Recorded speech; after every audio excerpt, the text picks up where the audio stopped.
I think next up is Auntie Anne's representative, so here we go. Corinne. Unless there's anybody else here.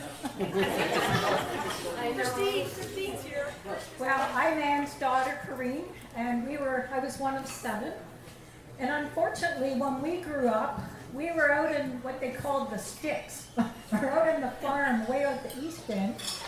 And I grew up with 3 grandparents on the Chevetti side. So all the Chevetti people used to come to our house. So we rarely got out to the Machinos. But I have one wonderful memory of Grandpa and Grandpa Machino going to visit. I was about 3 or 4. And we walked in on a Sunday afternoon, and the smell of chicken soup, I can still smell it. It was a wonderful aroma, and Grandma was standing at the stove stirring the pot of sauce and stirring the soup, and this incredible time. And I wonder now because I heard another story about how Phyllis Ann's dad had to kill this chicken one time. And he grabbed it, he had never done it before, so he grabbed this chicken and he was pulling out all the feathers. And of course the chicken was squawking away, so he chopped its head off. That would keep it quiet. And the thing got away. And it was running down the street, and there was Uncle Mike running after it. So I don't know if that was the special chicken in the pot the next day. It was really good. It may have been later that day too, because nobody else was around. We just had lunch with them.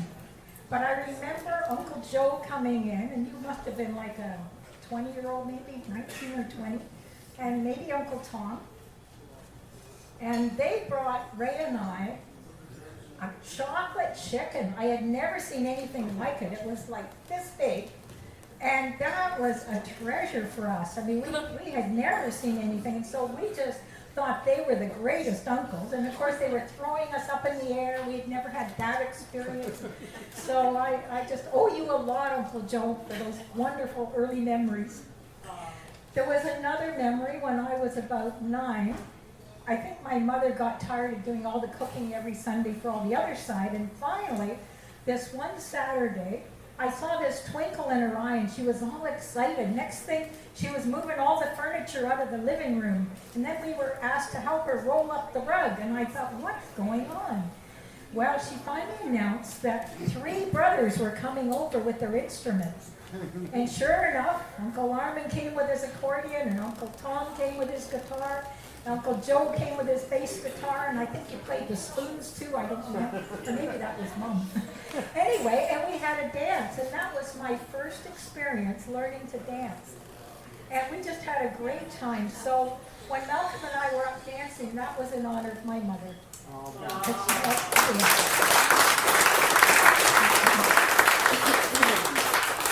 So years later, when I was married and I had my son, Daniel, and he sends his regards to everybody. He's stuck in Montreal, he can get down. But anyway, when he was young, my mother used to come to our place all dressed up in her Broad Squad costume. And we would have to check it out and let her know what we thought and all the rest. I think it was just a rehearsal. And then she'd go on to the Broad Squad night. Well, one time she came, and you probably remember this, you Broad Squad people. She was dressed up like the Chinese coolie, Some Sing Wong, and she had gotten somebody in her apartment to write Some Sing Wong in Chinese. But she forgot that most of the people in her building were Chinese. So when she got on the elevator and she was, preoccupied, they're all reading this sign, Some Sing Wong. And I'm like, so she just carried on, and she had a black face, big teeth, buck teeth, and a coolie hat, and the whole bit.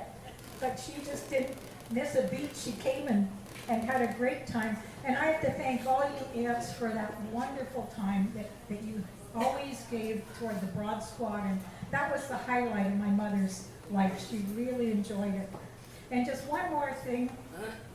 Mom used to go out with Auntie Mary every Monday afternoon at one point when Auntie Mary retired. And every week they were trying to find something different. And one time they decided, let's take piano lessons. So they signed up for 88 keys. But another time they thought, let's try golfing. They had never golfed. So here they were out on the golf course, nobody to teach them, and they were in the fifth hole, and this guy yelled, 4, and my mother yells back, no, 5! and they went from instead of going from the 17th hole to the 18th, they went from the 18th to the 17th, and they couldn't figure out how to get this ball way up the hill. So they just laughed all the time, and I think for all you machinos, I've been trying to figure out what is your secret that for longevity and for keeping your mind so clear. And I think it's the bananas, and it's got to be your sense of laughter and humor. You have been wonderful, and we are just so grateful for all of you. I think